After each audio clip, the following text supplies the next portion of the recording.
The pro wrestling fan community, including the IWC, is infested with JellyBack Humanoids who have an emotional breakdown anytime someone points out that all elite wrestling is in the toilet.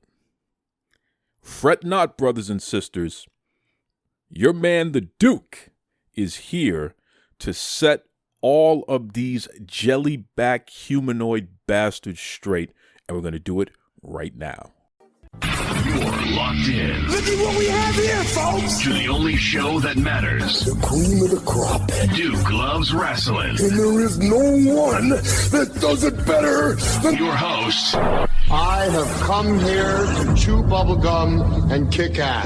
The Duke. And I'm all out of bubblegum.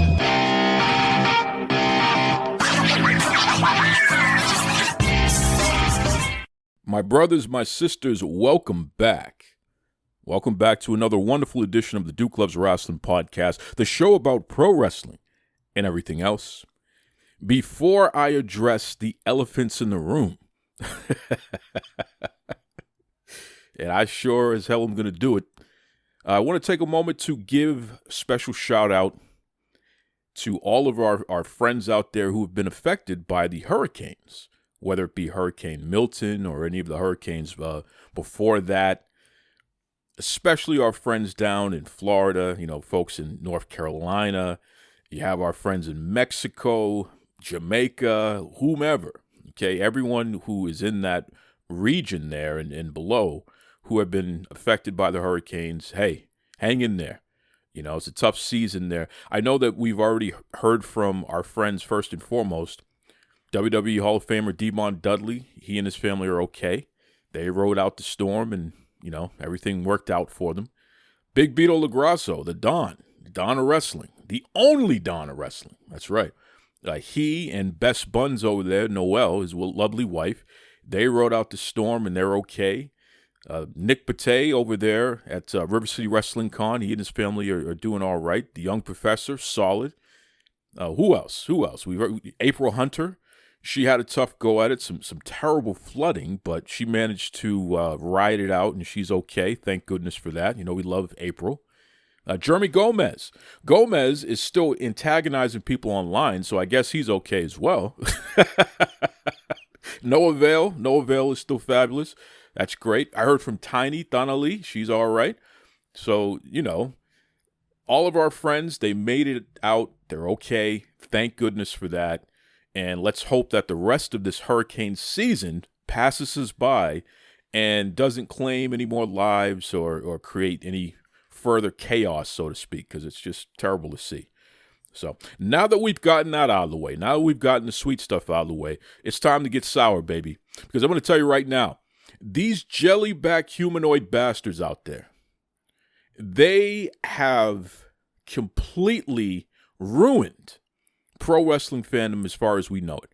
Okay? It is just incredible the way that these goofballs carry on. And really, the biggest display of how much of a JellyBack humanoid bastard that they are came this week. Okay? Both AEW Dynamite and WWE NXT aired on the same night, this past Tuesday. And as you can expect, the fans let the world know what they prefer. AEW Dynamite did a whopping 329,000 viewers for that episode of Dynamite. Okay, they also did 128,000 in the 18 to 49 demo. You know how I feel about these Nielsen ratings, folks, these ratings in general. Bunch of baloney for the most part, unless you're a company that produces a high level of black and brown viewers, because we know that we're traditionally undercounted in these stupid ratings here. So that's why, I always say take it with a grain of salt. But we know, because AEW's head honcho there, Papa Tony Khan, the lactose intolerant son of a billionaire there, he has touted the fact that, You know, he has the ratings and he loves the ratings and all that. And we know that he doesn't really draw many fans of color. Go figure. So, you know, I tend to believe that the ratings for him are certainly accurate.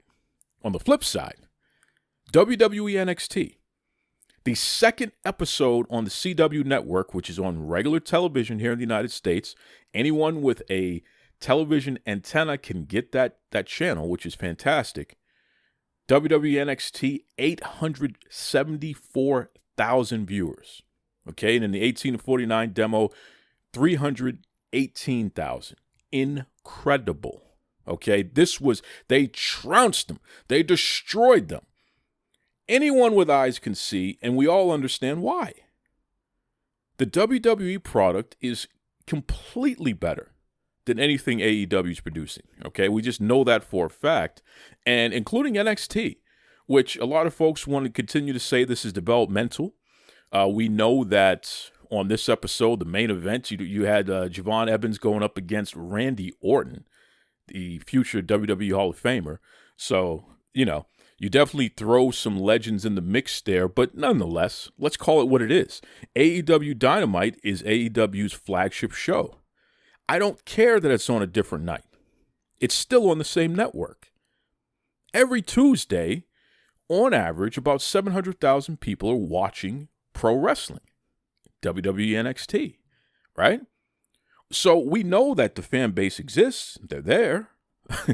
And they're watching NXT previously on the USA Network, which, surprise, surprise, on cable. So this notion that the reason why Dynamite didn't do so well is because they were not on their traditional night is just a bunch of hogwash. It's a bunch of baloney. It's a bunch of nonsense. Okay? But there's a deeper story here because Collision, during the same week, 216,000 viewers. And Rampage, 269,000. All those shows put together still does not equal NXT's 874,000 viewers. One quote-unquote developmental show for WWE did more than all of the AEW shows combined. You JellyBack Humanoid bastards. You can't admit the truth? The AEW product right now stinks. It's poorly booked. There are no storylines that make any sense. Even people who are legends cannot get over because the way that company is structured, especially from a creative standpoint, it is just completely a bore. It is a turnoff. People with any sense are turning their backs on this nonsense. That's what it is. It's nonsense. But the Jellybacks, they got excuses for days, okay? And it really is impressive. Let me tell you something. I have been going back and forth with some of these folks just to see how far they'll take this thing. You know what I mean? How ridiculous can your excuses be? And I'm going to read some of these for you. Listen to this. Mike Stornarelli, okay? Nation of African American Wrestlers, the Facebook group there. Good old Mike here says, network television beat a cable show airing outside its normal day and time slot. I'm shocked. Well, not that shocked. Hey, Mike, you JellyBack Humanoid. Enough with the excuses, buddy. If people cared about the product, they would tune in and watch it. Okay? So this little JellyBack nonsense you got going on there, come on, bro. We see what it is. Okay? We see exactly what it is. Let's find another one here. Lamar Warsham, okay, who's a guy who you'd think have some sense. Listen to this one. CW has 50 million more viewers than TBS, and AEW is preempted, and they didn't market it well. The last part is the only part that actually makes any damn sense there, Lamar. You're right. They didn't market it well. AEW doesn't market anything well. I don't know what the hell they... Listen, this has got to be some kind of front going on, this company here, okay? It's got to be some kind of tax scheme or something like that. I really think the IRS needs to dig into their books and take a look at what the hell's going on with this company, okay? Because what we do know is there's a lot of big numbers that are tossed around and claimed, and yet when we actually take a look at what they do with this product, A kid playing the video game would do a better job of promoting than what Tony Khan is doing. It's fascinating. People are not showing up at the events. People are not watching on television. People are not watching on YouTube. You can get all of their action figures down at Walmart on a discount. It's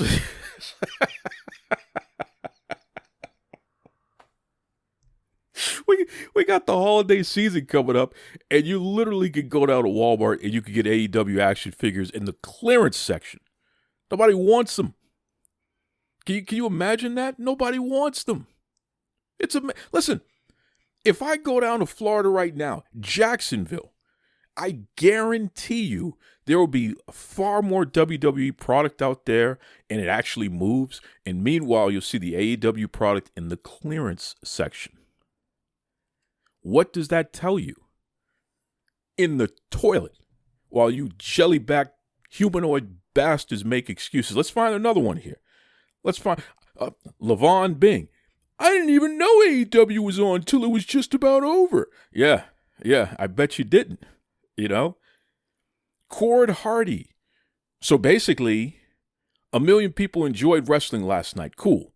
Good job, Booker T. Trying to take a shot at me, calling me Booker T, which, hey, Booker T, the Hall of Famer, 2-time Hall of Famer, 5-time champion. Come on. I'll take that as a compliment, you humanoid. It's fascinating to me that people can't just be honest. Just tell the truth. And I understand. Maybe it's the hurricane. Maybe the hurricane has mixed up some of these folks' brains because there was tornadoes. There was all kind of things going on there. Maybe your brains got mixed up. This is not a good product. It's not. And here's the best part. There is no sign whatsoever that any improvement is coming. It's just more of the same. And Tony Khan, I'm going to tell you right now, you can mix all the drinks you want. You can give out all the hugs you want. You can consume all the kratom that exists in the world. Because that's what I hear, Tony. You love that kratom. I wonder why. Look it up, folks, if you don't know what kratom is. It is incredible to learn what this stuff is and primarily who are the folks that use it. It's incredible. Anyway, Tony, your company is in the toilet. And it's fascinating to see the way that you manage things. Case in point, Bryan Danielson, who is your champion, finally. You put the belt on the guy when it means the least, which is fascinating to me. Bryan Danielson. We know Bryan Danielson is he's past his prime. He's beat up. The guy needs a lot of time off. In fact, he just needs to retire. He's admitted to all kind of nerve issues. We know that he's had a history of concussion issues, the whole 9 yards, right? Bryan Danielson actually admitted during a conversation on with some guy from The Uncrowned. I don't know what that is, some kind of publication there, but it's called The Uncrowned. Anthony Shula Heffinger. You can look that up. But this is what Danielson said in relation to his recent match against Okada in AEW. Quote, midway through the match, I started losing strength in my legs. There's a point later in the match where I'm trying to kick him and I can't turn over my kicks. That's something that I have the body mechanics to do because I've been doing it for so long, but here I am and I can't turn my hip over for this kick. When I got to the back, I went to the trainer right away and they worked on me for 30 minutes. They said it was stemming from neck stuff. It's getting to a point where, physically, we're seeing the signs. I haven't been sleeping well because I have been having this shooting pain down my arm. That's Bryan Danielson. So, here's a guy who is openly having interviews. First of all, where is his media training? But he's openly having interviews where he's explaining that he can't feel his legs, can't feel his arms. He's got neck stuff, whatever the hell that means, neck stuff going on with him, right? Why is this guy in a wrestling ring? And who's clearing him, Tony? Tony Khan, who is clearing this guy to wrestle? If he can't feel his legs, if he's having arm issues, if he has quote-unquote neck stuff, according to your trainers, he's a danger to himself and everybody else. Why would you put this guy in the ring? It is just incredible to me. The degree of, what's the word I'm looking for? Irresponsibility? Mismanagement? Lunacy going on over there? It's incredible, Tony. Tony, I know you're listening. It's incredible. Bryan Danielson is going to either get paralyzed or worse in that wrestling ring. And that will be what your company will be known for. And again, these JellyBack humanoid bastards out here will do everything but admit this is a problem. Instead of putting the pressure on Tony Khan and saying, hey, we don't want to see Bryan Danielson become a vegetable. We don't want to see Bryan Danielson be handicapped for life. We don't want to see Bryan Danielson die in an AEW ring on national TV in front of the world.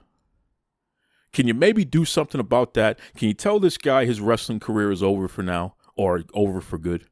Can you do that, Tony? Can you show some damn compassion? Instead of these JellyBack humanoid bastards saying, hey, Tony, the product stinks right now. It's not working. Everything you're doing, not working. What are you going to do in order to improve upon this? And we need to have it happen now. Make some changes. Give us more women's content. Make sure black male singles wrestlers are competitors, top competitors for the world championship. Make that consistent. And I'm not just talking one guy either, Swerve. What about Swerve? I'm not just talking about one guy. Actually develop a real, contingent here. Something serious here, right? Instead of doing any of that, you folks just sit back and you smile. And you say, oh, look at Tony. He's a swell, crazy guy. It's embarrassing. It's embarrassing. This is 2024, folks. We don't have to sit back and continue to accept mediocrity. We should be demanding the best of the best. You're spending money. Every time you watch, you're giving away time. That costs something. And I know most people have turned the channel. They refuse to watch this garbage known as All Elite Wrestling. But you jellybacks keep watching. Don't you want the product to be better? I know some of you are neckbeards and you got bad body odor. I know that you're frustrated because, women for the most part don't give you the time of day. And that's why you read all these self-help books. And that's why you really want to inflict upon women because they never gave you the time of day. You never dated the prettiest girl in school. You didn't hang out with the cheerleader or anything like that. You were never the star on the sports team. You're a jellyback. You're a neckbeard. You're a humanoid. You never got any of those, so that's why you want to inflict upon them. And that's why you want your little members-only club known as All Elite Wrestling. Oh, yeah. Blood and guts and swearing. Yeah. Meanwhile, everybody with any sense have turned their back on this nonsense and walked away. It's not family-friendly. It's not entertaining. It's like an inside foolish joke that really the joke is on you. That's what it is. It's an exclusive club for humanoids. And it doesn't have to be that way. There are so many talented people in that company who can do good work. They're just not set up for success. And listen, we got this whole situation where allegedly AEW is getting paid over $150 million per year starting in January for this new television rights deal that they have with WBD. Considering the fact that WBD is in financial turmoil and David Zasloff, the guy in charge, has stated he still needs to find more money to cut. He's got to get this off the books. Got to save money. Save. This guy is going to spend that much on a failing product known as All Elite Wrestling? I just find that hard to believe. And I don't care how many performance-enhancing taking dirt sheet writers who claim otherwise, as if they've seen the books, as if they were in the room making the deals. I don't care what they say and how many lies that they spin. It's not true. There is no way that David Zasloff gave AEW $150 million plus per year when their product is in the toilet. It is the value of this thing is literally the gum on the bottom of your shoe. It sucks. It's terrible. It's unwatchable. It doesn't even make sense. And even when they find little glimmers of hope, they manage to screw it up. As soon as you signed Danielson, you should have had him and Punk in a feud for the title. Should have figured it out. The first champion of AEW should have either been Omega or Hangman Page, who at that time was still, unknown enough to be worth something. Now he's not worth anything. He looks like a miserable bastard right now in that company. And I'm going to tell you right now, that guy is going to be the biggest what if in the history of wrestling. Hangman Page had a chance to be a real star in the wrestling world, and Tony Khan devalued that guy so quickly and so terribly that he'll never have a chance again. He's a nothing happening guy now. That ship has sailed and it's never coming back. It's terrible. It's absolutely terrible. But the JellyBack Humanoid bastards, they will have you believing that it's no big deal. They were the same folks. Give it time. Give it time. They can't do the give it time now. So now they just have to just stand firm and just say, just enjoy wrestling. Same goofballs who, in the beginning, when AEW was beating NXT in the ratings, when they were on at the same time, a couple years back, right? AEW, with former WWE legends and all, was beating WWE's developmental television show. And these Jellybacks were celebrating that. But now that it's clear AEW will never have a chance again, it's over. Now suddenly, just enjoy wrestling. JellyBack Humanoid bastards is what they are. And I want everybody with any sense to call them out. Every time you see them online, every time you see them face to face, anytime the subject comes up, I want you to remind them that they're a bunch of jellybacks. And then tell them that their lactose intolerant leader, Tony Khan, has literally put AEW in the crapper. All you got to do is flush at this point. That's how bad it is. It's a terrible product. It's embarrassing that it's a terrible product because, again, it's not the fault of the performers. Although I will say, again, with a guy like Danielson, the fact that you would even allow him to ever set foot in a ring is just embarrassing.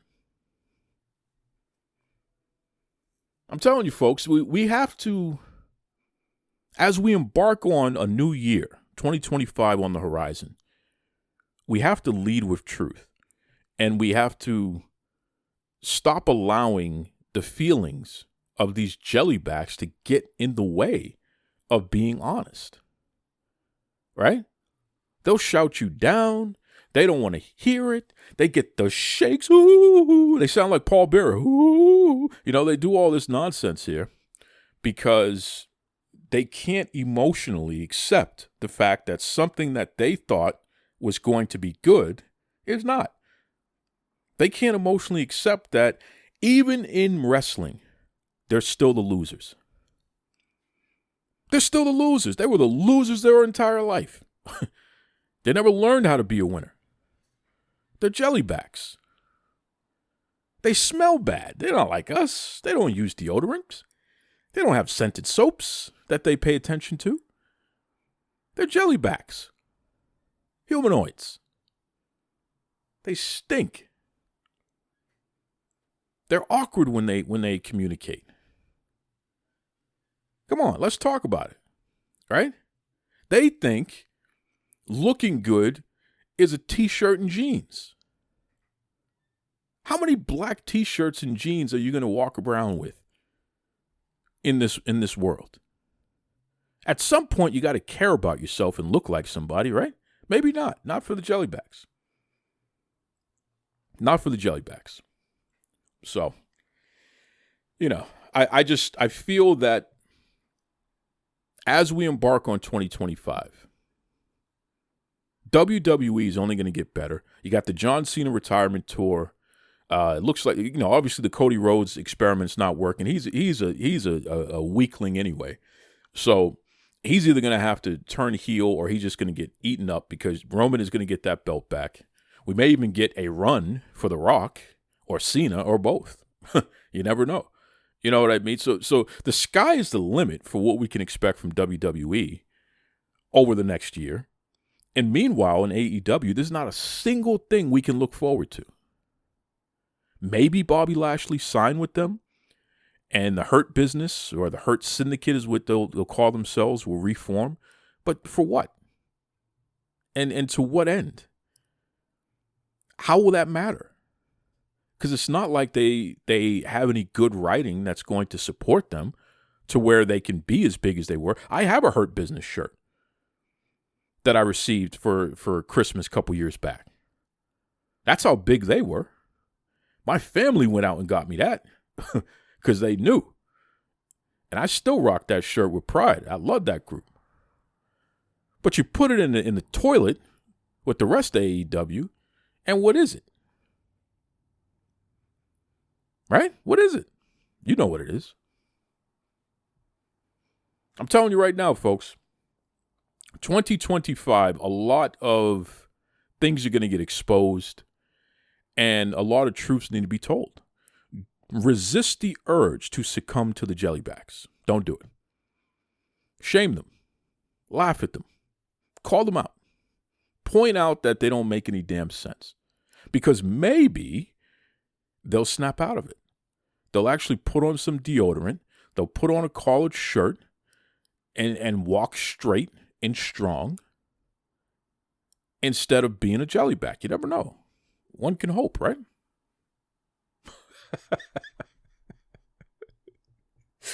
Whew, I know, man. Listen, my inbox is going to be jam-packed with these goofballs going crazy, especially since I named a few names too. Oh, my God. I can only imagine. Anyway, Duke Loves Rasslin on Facebook, on Twitter, DukeLovesRasslin@gmail.com.